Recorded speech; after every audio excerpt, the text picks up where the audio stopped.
Apa sih tujuan berumah tangga itu? Kan? Kalau sekedar hanya untuk menikah, kapan akad, setelah itu ada apa? Setelah itu bagaimana punya aset yang baik, rumah yang cukup megah, ya kendaraan-kendaraan yang memudahkan kehidupan. Setelah itu mau ngapain? Setelah itu mau ngapain? Karena manusia kan terbatas, programnya terbatas, ya, imajinasinya juga terbatas, gambarannya terbatas, rencananya terbatas. Setelah itu mau apa? Kalau Anda ingin mencari jawaban, konsep berumah tangga yang lengkap, bahkan berkelanjutan dengan sifat yang abadi, dari mulai di dunia sampai kemudian kembali kepada Allah sampai di akhiratnya, Anda tidak akan pernah temukan itu kecuali dari bimbingan yang langsung Allah berikan. Karena Allah yang menciptakan kita, Allah tahu kita, Allah yang mengerti tentang kita, dan Allah yang maha memahami serta memberi solusi dari semua desain kehidupan kita dalam keadaan apapun, baik itu single ataupun sudah berumah tangga dan dalam kehidupan yang lebih kompleks. Jadi kalau kita menginginkan konsep kehidupan rumah tangga yang terukur, yang baik, yang kurikulumnya memandu kita mendapatkan kebahagiaan yang sejati, baik di dunia bahkan abadi sampai ke akhirat, gak akan pernah ditemukan kecuali dari bimbingan Sang Pencipta kita, Allah Subhanahu wa Ta'ala. Karena itu, orang-orang yang mau menjadikan visi kehidupan rumah tangganya yang ditujukan untuk kepentingan ibadah, maka Allah hadirkan ketenangan yang mendamaikan dalam kehidupan rumah tangganya. Disebut dengan sakinah.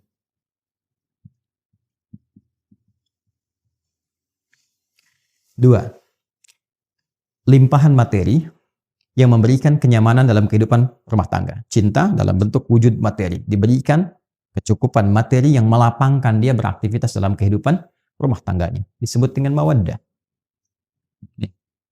Mawaddah. Kemudian, ditanamkan dalam jiwa setiap pasangan itu rasa kasih mendalam yang mengikat keduanya dalam kerukunan dan kebaikan.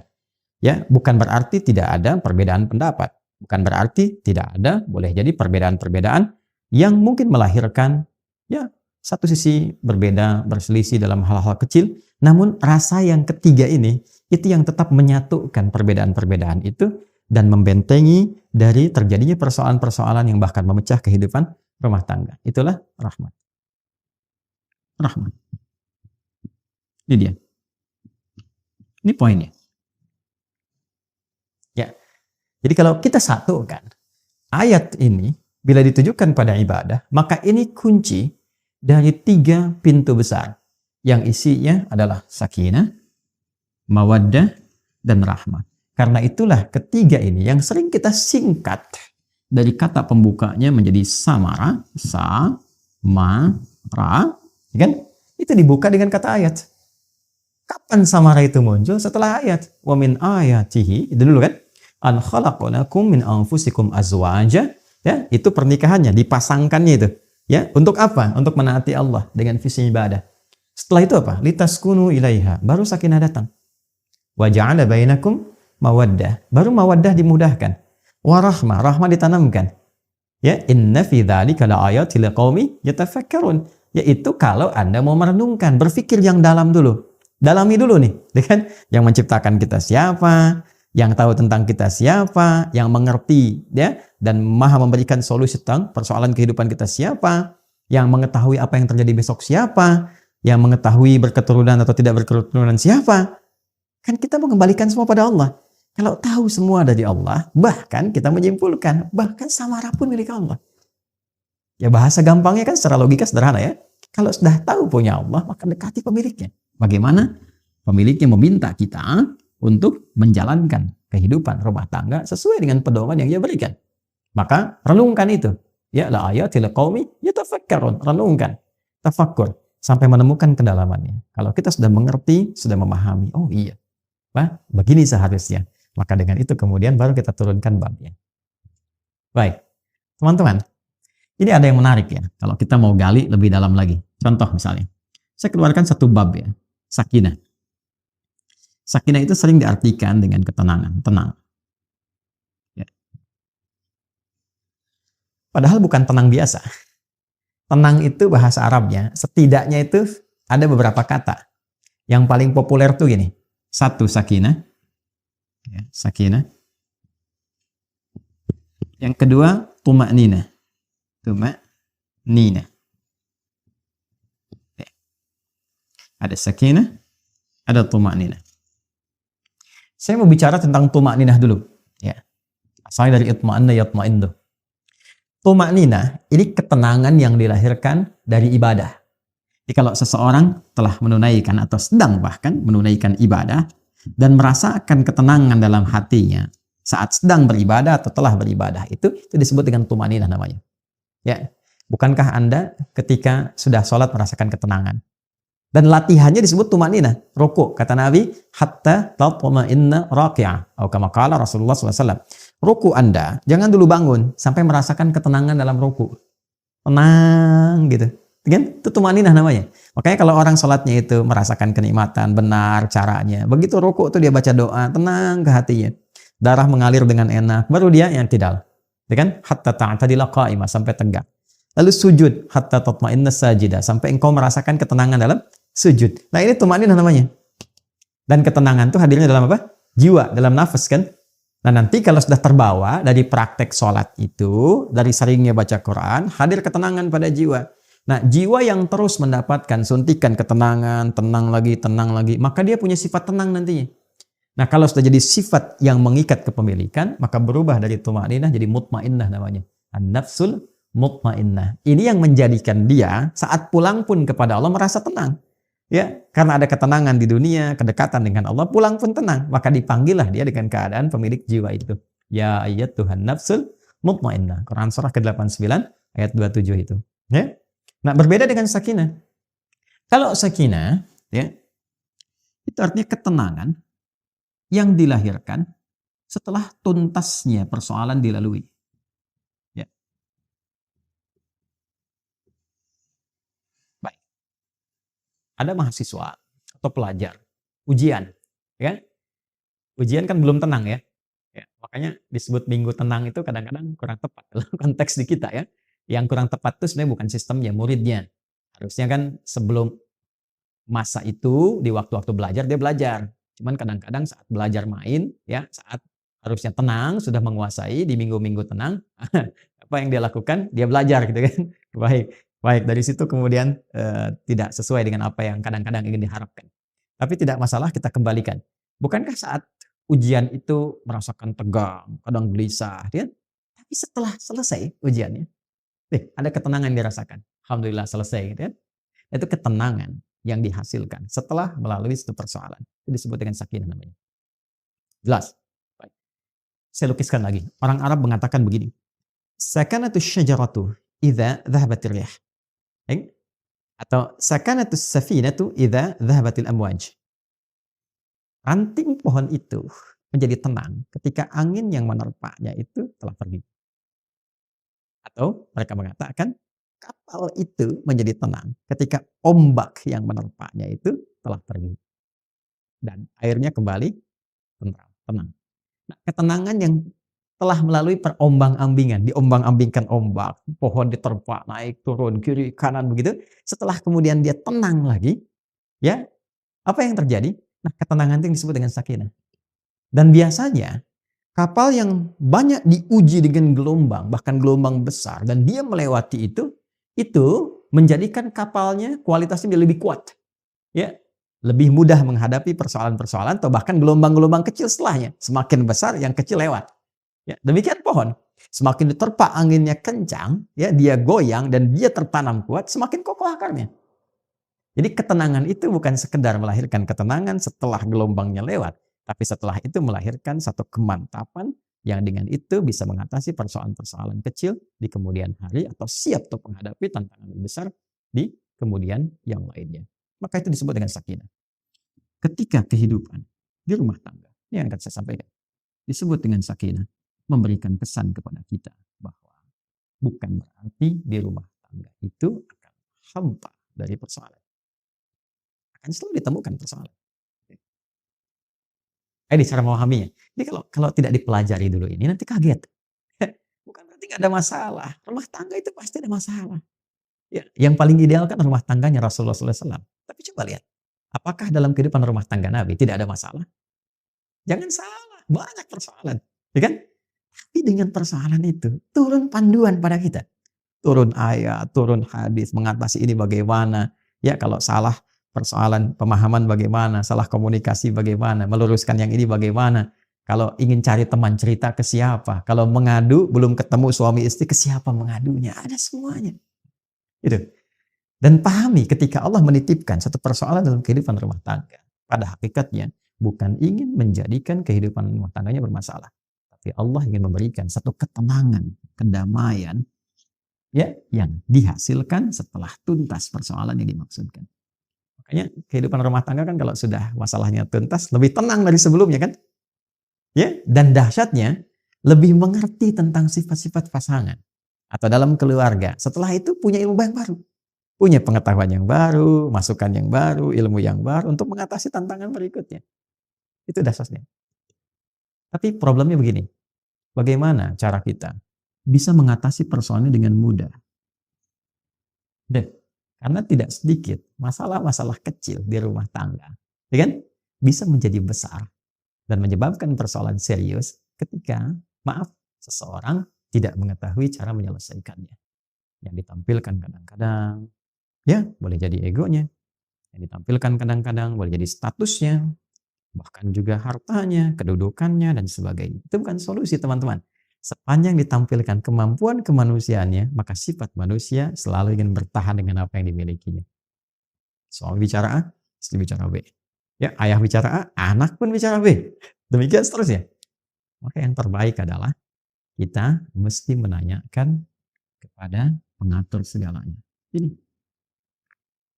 Ya, maka ketika dikembalikan, sakinah itu kan sifat jiwa. Ya kan? Ketenangan itu kan sifat jiwa. Ingat, ketenangan itu bukan sifat fisik. Ya, pikiran tuh biasa, ya. Pikiran tuh bekerja terus, berpikir tuh terus, nggak berhenti, berpikir. Apa yang memberikan kegelisahan dan ketenangan pada pikiran? Jiwa. Jadi perintahnya di sini semua dalam jiwa kita. Kalau dia gelisah berarti dari nafsu, ya kan? Kalau dia tenang, nyaman berarti dari takwanya. Itu di jiwanya. Jadi pikiran tuh normal saja. Dia beraktivitas. Seperti fisik pun diperintahkan. Fisik tuh gimana perintah dari pikiran saja. Ya. Nah, apa yang memerintahkan pikiran dan mengisinya untuk mengarahkan apa yang harus dilakukan itu, maka itu dari jiwa. Maka itu saya sering katakan jiwa yang tenang akan melahirkan pikiran yang cemerlang dan aktivitas yang membahagiakan. Itu poinnya. Boleh bikin status tuh. Ya. Nah, balik ke sini. Karena ketenangan sifat jiwa, yang punya jiwa siapa? Yang punya nafas siapa? Allah. Ya. Makanya sering kita katakan kan, ya, mengikuti doa Nabi sallallahu alaihi wasallam, ya muqallibal qulub, ya, tsabbit qulubana ala dinik, lil iman. Hai Allah yang mengetahui keadaan hati kami, ya kan? Yang membolak-balikkan hati, yang memberikan kedamaian pada jiwa. Berikan kami kemantapan dalam jiwa kami untuk menaati ketentuan-Mu, untuk beriman kepadamu, untuk konsisten pada din-Mu. Ini poinnya. Nah, sekarang bagaimana caranya kita bisa belajar untuk menenangkan jiwa sebelum menghadapi persoalannya? Ini poin besarnya. Jadi ada orang-orang tertentu yang Allah berikan ketenangan paripurna dalam jiwanya, sehingga ketika dihadapkan pada masalah itu, dia bisa menyaring persoalannya, menjadikannya lebih kecil. Dan yang paling dahsyat, jadi ringan masalahnya sebelum dihadapi. Bukan gak punya masalah. Boleh jadi masalah yang sama bagi orang lain besar, bagi dia tinggal senyum selesai. Itu poinnya. Jadi bukan gak punya masalah. Masalah dia ada. Cuma dikecilkan oleh Allah kadarnya, sehingga dengan kelapangan hatinya, itu menjadi kecil. Kalau Anda punya cawan, teman-teman. Ya, cawannya besar. Apa saja Anda bisa masukkan. Dan jadi kecil di situ. Tapi kalau cawannya kecil, ya, yang kecil pun jadi besar. Garam sedikit itu asin semua. Nah, ada orang-orang yang jiwanya dilapangkan oleh Allah. Sehingga ketika dia menghadapi satu persoalan, perbedaan dengan pasangannya misalnya, ya kan? Melihat keadaan anak dan sebagainya, dia bisa melihat dengan hikmah. Allah lapangkan keadaan hatinya. Kenapa begini? Dia nggak langsung simpulkan, langsung keluar ini, dilihat dulu, dia bersikap dulu. Nih, lapangan jiwa ini mahal. Dan ini tidak mungkin bisa didapatkan kecuali lewat skema ibadah sini. Menghamba. Ya. Nah, semua kumpulan nilai-nilai ibadah kita dalam rangka mendekat kepada Allah, saya sering ingatkan, itu disebut dengan takwa namanya. Ya kan? Takwa itu kan gabungan antara iman dengan amal soleh. Ya kan? Iman itu kan pekerjaan hati dalam jiwa. Amal soleh implementasinya. Digabungkan jadi takwa. Seseorang yang membangun kehidupan rumah tangganya dengan nilai-nilai ketakwaan. Dia bangun dengan takwa. Dia jaga sholatnya, diwasiatkan pada istrinya sekalipun keluar tetap jaga sholat, anak-anak pastikan sholat, hidupkan rumah dengan Al-Quran, dekati Allah Subhanahu Wa Taala, banyakin zikir, misal itu akan beda suasana rumahnya. Demi Allah saya katakan, Anda kalau nggak percaya silahkan. Ya, hidupkan rumah dengan suasana ibadah kepada Allah. Anda ada di dalam ataupun sedang di luar, hidupkan. Maka akan ada suasana yang berbeda kepada jiwa. Allah akan jaga itu. Ya, ketika takwa meningkat, bahkan diringankan persoalan. Sebelum ada masalah, solusi datang. Sehingga masalah jadi ringan. Itu yang dimaksud Quran surah ke-65 di akhir ayat kedua. At-Talaq ayat kedua. At-Talaq itu kan satu masalah yang tinggi, ya, yang tidak mudah diatasi. Ya, bahkan dalam kondisi yang paling rumit pun ketika Anda mendekat kepada Allah, Allah ringankan dan berikan solusi yang jernih. Berpikirnya jernih sekali. Tahu apa yang harus dilakukan. Ya kan? Maka apa yang terjadi? Wa may yattaqillaha yaj'al lahu makhraja. Siapapun yang mampu membangun ketakwaannya kepada Allah, dan dia naikkan lagi, ya kan? Maka apa yang terjadi? Ya ja'alahu makhraja. Allah berikan jalan keluar dari setiap persoalan yang ia alami. Apalagi kalau pasangan itu kompak, ya kan? Ya mungkin nggak bersama-sama dalam beberapa kesempatan, tapi memberikan wasiat, bangunkan istri, anak-anak, ingatkan sebelum pergi, kan? Dan sebagainya. Itu pasti itu. Ya, dari sekian banyak persoalan, ketika ditumpahkan di atas sajadah, dia mengecil. Dan curhatnya kepada Allah. Innama ashku bathi wa huzni ila Allah. Demikian ya nasihat dari Nabi Ya'qub alaihissalam yang diabadikan Quran surat Yusuf itu kan. Kalau mau curhat ke Allah. Sampaikan. Dan akan cenderung bahagia. Ketakwaan membangun kebahagiaan. Quran surah kedua di akhir ayat 189. Wattaqullaha la'allakum tuflihun. Ya, itu sakinah namanya. Tingkatkan takwamu kepada Allah, Allah tanamkan, Allah berikan kepadamu kebahagiaan. Ya, dan titian kesuksesan. Anda pun kalau ingin mawaddah, tambahan dari materi-materi yang membentuk kehidupan keluarga lebih menyenangkan. Masya Allah, ada rumah lebih menyenangkan, ditata lagi, ini tempat sholat, ini musola bersama, ini buat ngaji, ini ruang keluarga. Lebih enak kan? Ya, punya kendaraan dipakai macam-macam, mawaddah namanya. Bagian dari pemaknaan ini. Nah, ini pun jalannya takwa, teman-teman. Ya, teruskan ayatnya kan, di ayat ketiganya. Wa may yattaqillaha yaj'al lahu makhraja wa yarzuqhu min haitsu la yahtasib, bahkan rezekinya pun dikirimkan dari sisi yang tidak diduga. Ya, coba lihat kisahnya Sayyidah Maryam alaihissalam. Maryam ibundanya Nabi Isa alaihissalam, ya, Mesias, Yesus, ya. Jadi Nabi Isa alaihissalam punya ibu yang sangat luar biasa, namanya Sayyidah Maryam alaihissalam. Maryam itu apa yang dibangun pertama kali oleh ibundanya? Ya, karena ayahnya meninggal sejak beliau dalam kandungan. Jadi ayahnya nggak sempat melihat Maryam. Ya, Imran tuh nggak sempat lihat Maryam. Jadi istrinya Hanna mengandung, begitu lahir ayahnya telah meninggal dunia. Tapi keduanya punya rencana. Ya, rencana strategis yang memang sudah disiapkan kalau nanti lahir anak begini. Ya, makanya banyak kerabat Imran. Imran kan orang soleh. Ya, Imran tuh alaihissalam orang soleh. Ya, maka banyak teman-teman solehnya yang ingin merawat Maryam ketika dilahirkan sampai harus diundi siapa yang rawat. Sehingga diputuskan pamannya, ya, yaitu Nabi Zakaria alaihissalam. Nah, yang pertama dibangun oleh ibundanya apa? Nilai ketakwaan. Ini. Apa yang terjadi? Ibunya menyiapkan perangkat-perangkat bagi anak yang mendekatkan dia dengan Allah. Dibuatkan mihrab, carikan guru yang saleh, dirawat baik-baik, diberikan rezeki yang baik. Ketika dari kecil disiapkan itu semua, apa jawaban Allah? Quran surah ketiga, Al-Imran ayat 37. Quran surah 3 ayat 37. Fataqabbalaha rabbuha biqabulin hasanin wa ambataha nabatan hasana. Maka Allah menerima semua ikhtiar dari Hannah itu, bahkan dari kedua orang tua sebelumnya, diterima semuanya dengan penerimaan terbaik. Dan ketika Allah terima, dijamin semua titian kehidupan, rizkinya, ketenangannya, kebaikannya, kedamaiannya, dan segala kemuliaan yang melekat kepadanya. Walaupun yang merawat secara ikhtiar Nabi Zakaria. Kullama dakhala 'alaiha Zakaria al-mihraba wajada 'indaha rizqa. Qala ya Maryam anna laki hadha? Qalat huwa min 'indillah. Innallaha yarzuqu man yasha' bighairi hisab. Setiap kali pamannya mengantarkan kebutuhan Maryam sudah ada. Tuh, min haitsu la yahtasib. Ya, dan nyaris semua persoalan itu ditepikan oleh Allah sehingga dia fokus tuh ibadah, mendekat kepada Allah. Masya Allah. Dan semua dipenuhi oleh Allah. Sampai bertanya, dari mana semua ini? Ya karena dekat dengan Allah, jawabannya apa? Qalat huwa min 'indillah, dari Allah.